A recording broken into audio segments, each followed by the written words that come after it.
आदेश खांडेकर आणि आपण पाहता अमरावती माझा न्यूज. मित्रांनो, चला तर जाणून घेऊया आजच्या नवीन ताज्या घडामोडी. भारतीय संस्कृती अजूनही जिवंत. लेझिमच्या तालावर चिमुकल्यांनी केले बाप्पांचे विसर्जन. संपूर्ण भारतामध्ये ओळखल्या जाणाऱ्या लेझिम डान्स संस्कृती ही कुठेतरी हरवली गेली आहे. आधी महाराष्ट्रातच नव्हे तर संपूर्ण भारतामध्ये अनेक समारंभाला लेझिम डान्स आयोजित केला जात होता. लेझिम डान्स हा शरीरासाठी सुखदायक व नागरिकांसाठी मनोरंजक असायचा. मात्र लेझिम डान्स संस्कृती आता कुठेतरी वाट चुकली असली तरी दर्यापूर शहरामध्ये लेझिम डान्सची चिमुकल्यांकडून परंपरा कायम ठेवण्यात आली आहे.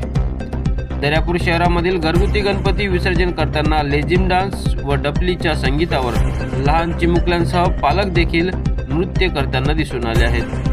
विशेष म्हणजे सर्व राजकारण दूर ठेवून बाप्पांच्या उत्सवानिमित्त संपूर्ण वस्तीतले नागरिक एकवटल्याचे चित्र पाहायला मिळाले आहे. आदेश खांडेकर, अमरावती माझा न्यूज, दर्यापूर.